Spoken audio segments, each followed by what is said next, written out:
Okay, we'd start all of our baseline out of bounds called blobs in a box set. We would try to get our best big man finisher right in front of the passer, and the passer hopefully would be a good passer, a good shooter, and two bigs on the blocks, and then two guards on the at the elbows. Now, the play we ran the most often was called Alabama. It's got several options. It can work against a zone. It can work against man-to-man. Obviously, all these plays work better against man-to-man.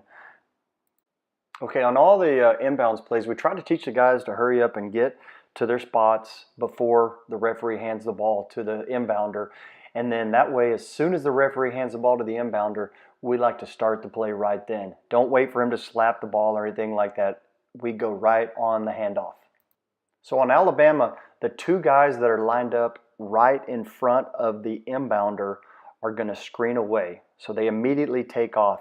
Now we try to teach the guys who are being screened to take one hard fake jab step away to kind of set up the screen and then run their routes where they're supposed to go. Now the first option on Alabama is very simple. The big man who goes and sets the screen is going to seal the man that he screens, turn, face the ball, and if he's open, that pass needs to get there. He just needs to catch it and score. Very simple. Now you can throw it to the big who gets screened, but he's rarely open. So he's just going to run on out to the corner three, and we'll show you why in a sec.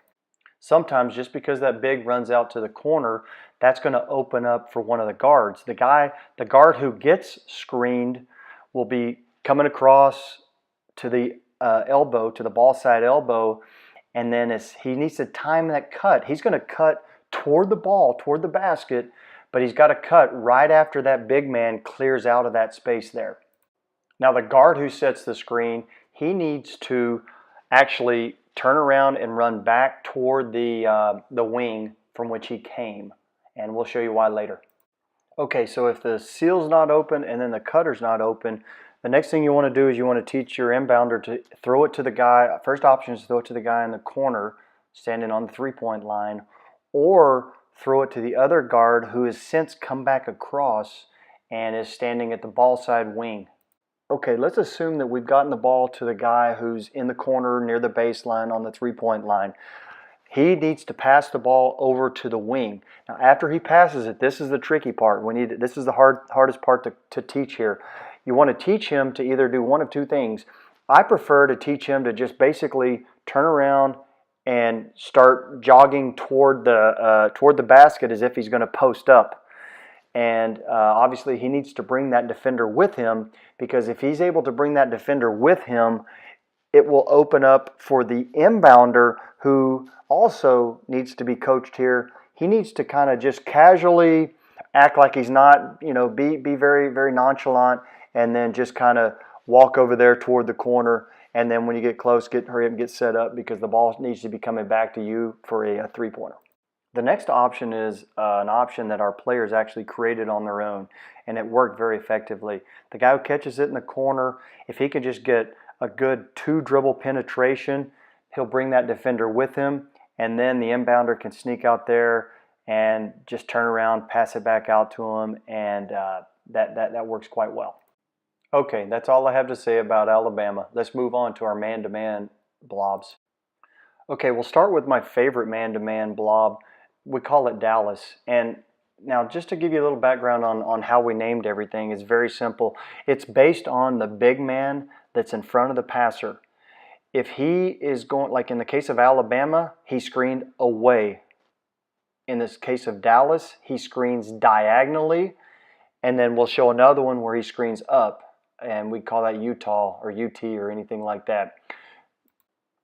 Okay, to start Dallas, ball side big man, go do that diagonal screen that we talked about, opposite to the guard. Guard who's accepting that first screen, make sure you set that up a good hard step away, and then cut straight toward the basket. And then if you don't get the ball, you probably won't, fan all the way out to the three-point line in the corner near the baseline. While that screen is happening, the ball side guard you just back up. You just kind of head toward backcourt. You be a safety outlet for the inbounder if needed. Come running up if needed. Now, opposite side big man on the opposite block, you need to try to get in there and try to get position on your man and see if you can somehow get a pass directly from the inbounder with you on the back side under the basket. Now, what you're really doing is you're killing time. You're giving time for the other big man to go set that screen on the guard. So after that second and a half, you'll go up and set that screen, and you'll screen for the screener. And that screener will then go straight to the back side of the basket, and then you will go to the front side of the basket. And the most likely open guy is going to be the guy on the back side. Final play is Utah. As I said before, the ball side block is going to screen up for the guard. Guard's going to break straight down the lane line. If he's open, great. If not, take a fan off and head toward the ball side corner on the three-point line. Now, at the same time that that's all happening, the opposite big is going to come up and screen for the screener again. So he's going to screen for the screener, and the screener is going to head for the backside again, except it's going to be a diagonal cut. And then the backside big who set that screen for the screener is going to then go straight down the lane and head straight for the basket.